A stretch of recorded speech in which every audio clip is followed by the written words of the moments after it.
Wala tayong viewers. Natin ko na si Jacob. Medyo malapit lang naman eh. Minudo ni Mami, Mami Ruby. I love you.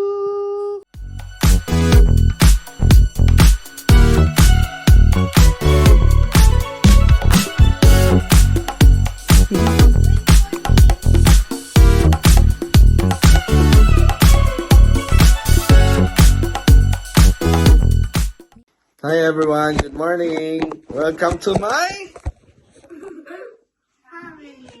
family. Ngayon, papasok si Jacob. Friday ngayon, last day niya. Hanggang alauna lang siya. Mamaya, please na. Naka-prepare na siya. Nakakain na siya ng breakfast. Uy, lumilikot. 6 o'clock na. 6 o'clock? Hindi 9 o'clock. 8:30 na. Malilate ka na.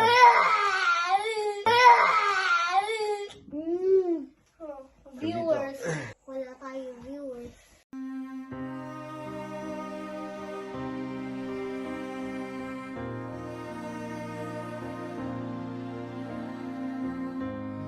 Wala tayong viewers.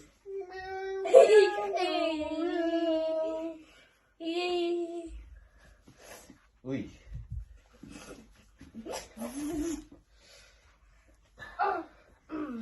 Triple yung ano niya. May t-shirt, may long sleeve, tapos jacket. Tapos meron pa siyang jacket. Winter pantabas. kasi ngayon. Winter ngayon? Winter ngayon! Hindi winter. Yay! Eh? Oh, dito. Nine na tulog. Ah.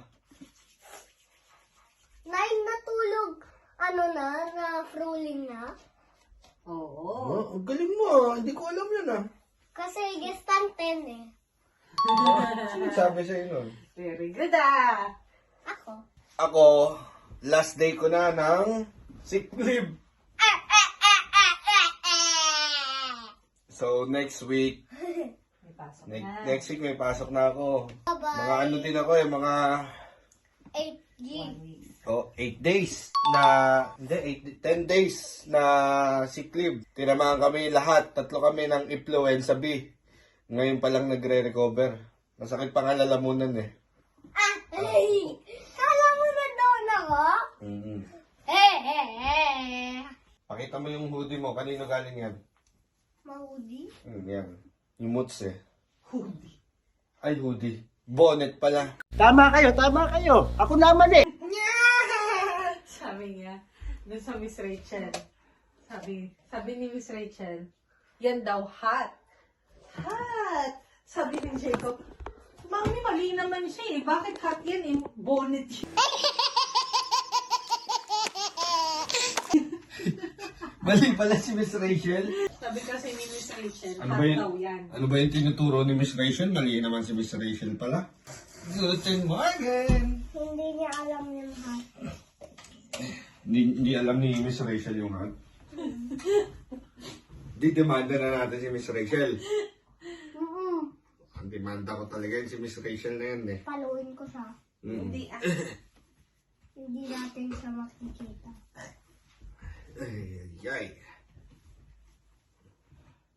Napwersa tayo na lamunan ko kahapon Opo! Sa Pagsasalita.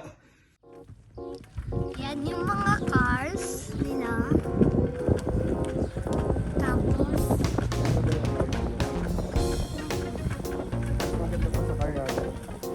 wala naman tayong cars. Ay sa Philippines, meron tayong car. Doon, yung kindergarten ko. Doon pa. Wait. Doon. Tapos, dito yung school ko. Yan yung school ko. Yan yung school ko. Ay, hindi. Ito kami. Natin ko na si Jacob. Medyo malapit lang naman eh. Pauwi na ako. Ay.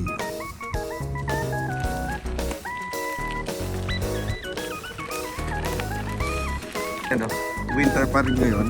Kita niyo mga puno, wala pang mga dahon.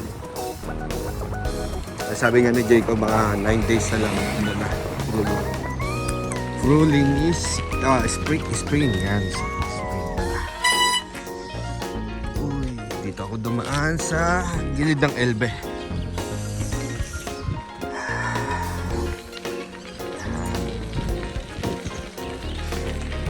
Dito sa lugar na to, maraming nagja-jogging.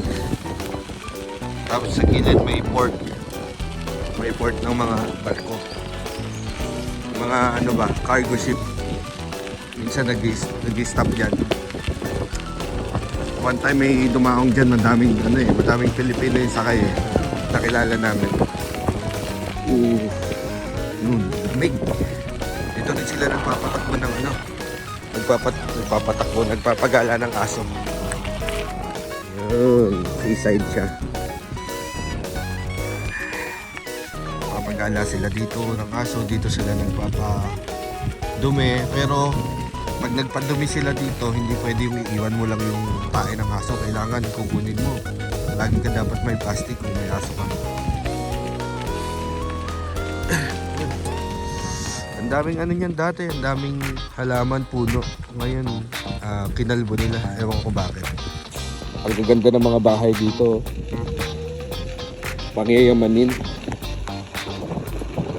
Pero hindi lang yan isang bahay sa siguro mga ilang dikit-dikit yan, ilang nakatira dyan. Dito din pala dumadaan yung mga cruise ship from Hamburg tapos papunta sa ibang lugar. Cruise ship, cargo ship, basta. Tapos yun, sa unahan, yung malaking building doon, siya parang ano ba tawag sa Pinas nun? Yung sa mga senior citizen na bahay nila. Yung mga matatanda na mga retired na walang nag-aalaga na kamag-anak, dito sila nakatira. Pagkakatanda ko, pangalan Seniorenheim ba? Tama ako. Mahilig din sila mga graffiti. Buti dito magaganda yung graffiti. Sa Pinas, vandalism lang na Malapit na ako sa bahay. Dadaan ako sa Neto kasi bibili ako ng bell pepper kasi magmiminuto nga. Sabi nga ni Mrs., pwede naman na wala ng bell pepper. Pero syempre, mas masarap pa rin pag kompleto yung rikatas. Swerte, kagandahan. Wala masyadong nagnanakaw dito sa area namin ng bike. Nakalimutan ko yung battery sa bike. Nakakonect lang. Nilak ko lang yung gulong tsaka yung sa bike mismo. Kung tutusin, kung may magnanakaw talaga, pwede naman nilang buhatin lang yung bike. Buti nilang, praise God, walang kumuha ba.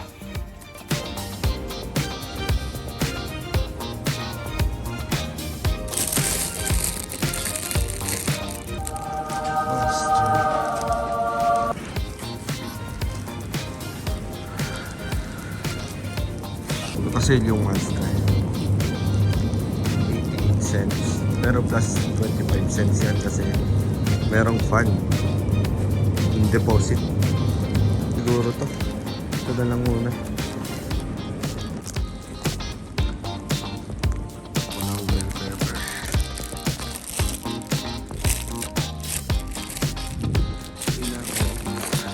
Try namin para siyang parang condo type, mga building apartment.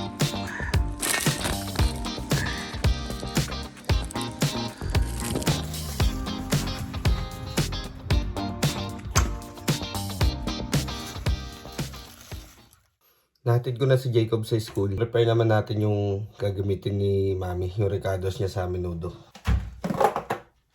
Itong baboy, nahiwa ko na to nung kamakalawa. Frozen pa siya. Tapos merong atay ng baboy. Pwedeng walang hotdog. Merong hotdog dito si Jacob. Yun yung gagamitin namin. Pero hindi siya katulad ng lasa ng hotdog na tender juicy. Susubukan lang namin na gamitin to. Baka sakaling pwede siya. Di may alternative na. patatas. Mga 5. Maliliit lang yan. Ilang patatas? 5? Maliliit naman eh. 5. Tapos carrots. Tapos yung isang maliit.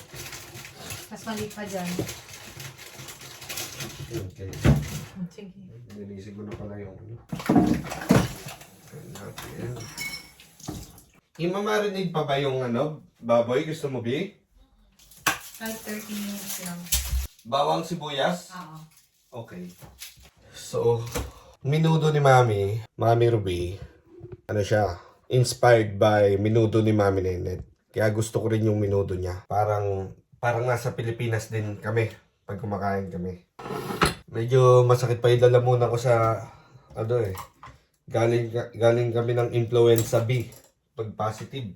Pero ngayon, ano na, parang kati na lang ng lalamunan. Wala na yung mga virus, wala na yung mga nilalagnat pa, hindi na.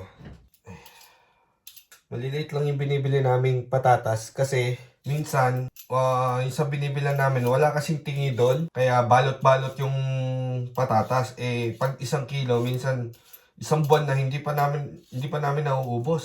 Kaya maliliit na lang, meron kalahating kilo, mga ganun. Dun sa malalaki naman, dyan sa Mayneto, walang kalahating kilo lang na malalaki. Kaya nasasayang ba na nabubulok, lumalambot.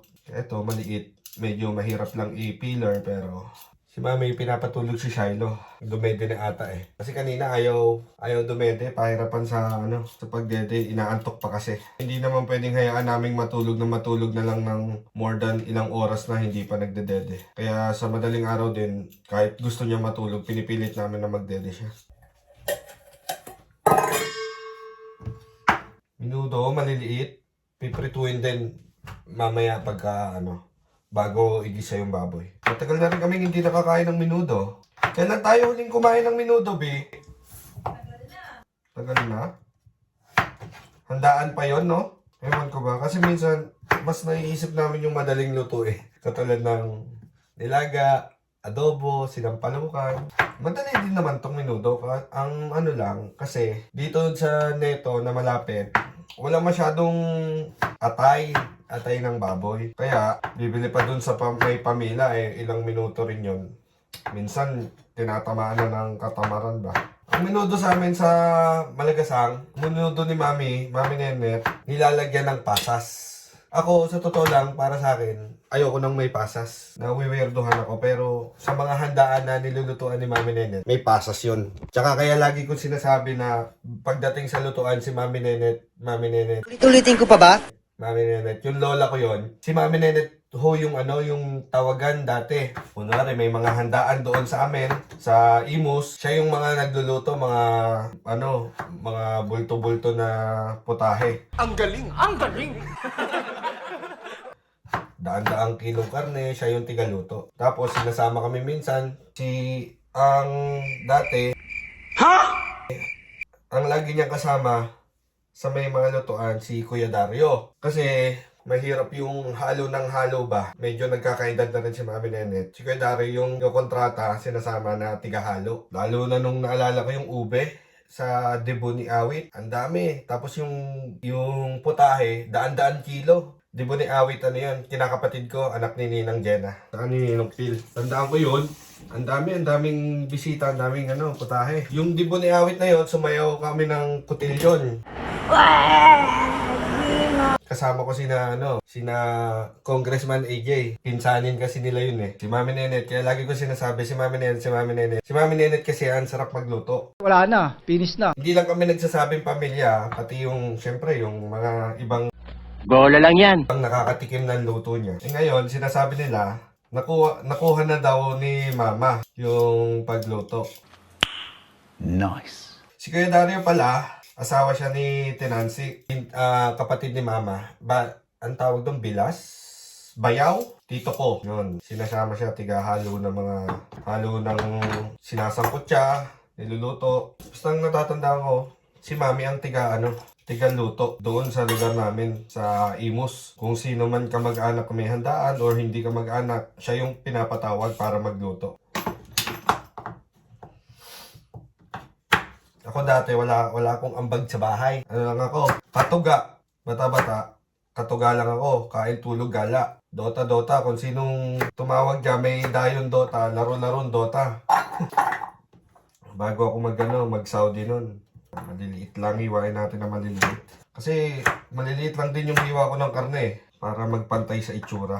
Imamarinate daw ni Commander yung karne. Mamaya, ang problema, frozen pa. Siguro kakain muna ako mamaya. Pagkatapos nito. Kasi gutom na eh. Hindi kami naghapunan kagabi. Bali ang muling kain namin is alas 12 ata ng tanghali. Kahapon. So, ang recados natin ngayon, yung baboy, liver, tsaka patatas, carrot, konting bell pepper. Siguro, kahit ito na lang isang maliit, meron naman siyang green tsaka pula. So, itong dalawa magagamit pa natin sa iba.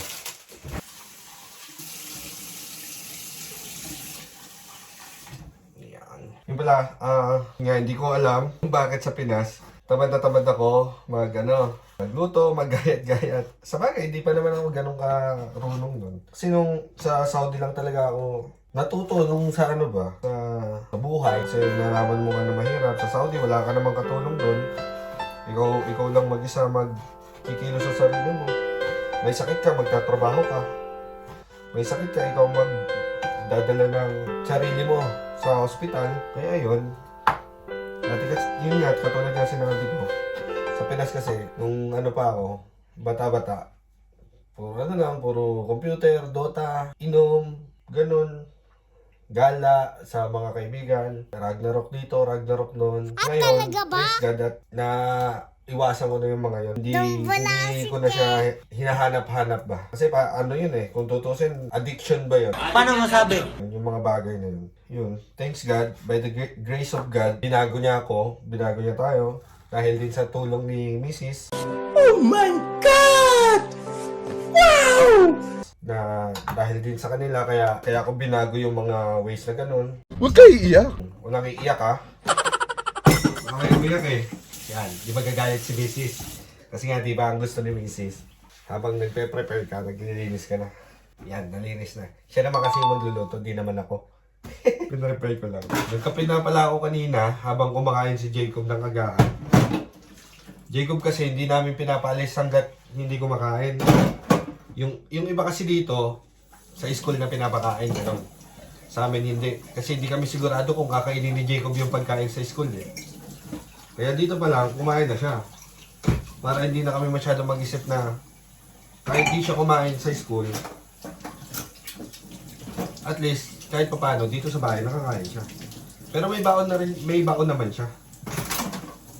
Yung, relax konti, higa-higa, tapos magluluto mamaya si Commander. Ito pala yung mga recados, oh. Yan. Baboy, liempo, atay, bell pepper, carrots, patatas. Yung hotdog na experiment lang yan ha, disclaimer. Sibuyas, bawang. Yan. Saging ganang katapusan. Tapos spring. Edit. Ulit ang bago. Si Maisie.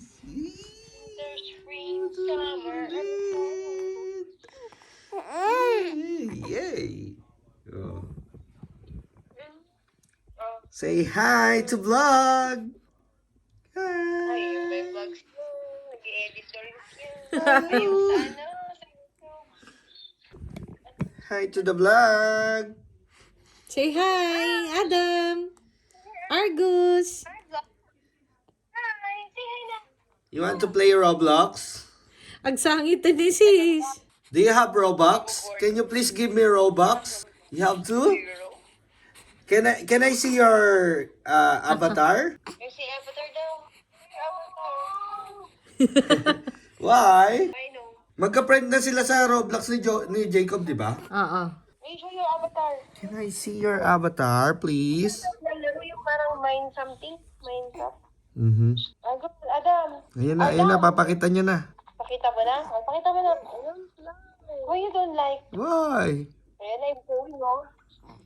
I'm showing your Roblox. Then you have a friend, May- Donald. So you're maybe, Not mine! maybe I will buy Robux for you. Mag-buy daw siya ng Roblox for you. Do your YouTube, tito ka mo. Ay, Minecraft ata yung nilalaro. Uy, bakit naman sumangat naman ng batang yun? I love you. Ayaw niya. Ayaw niya. Why so cute? Mama, I'm going. Sige ka. Uy. Uy, chuchu. May little ano. Si Benya, marami para ba? Embaye, hello. Hello. King, king, king, king, king, king, king, king.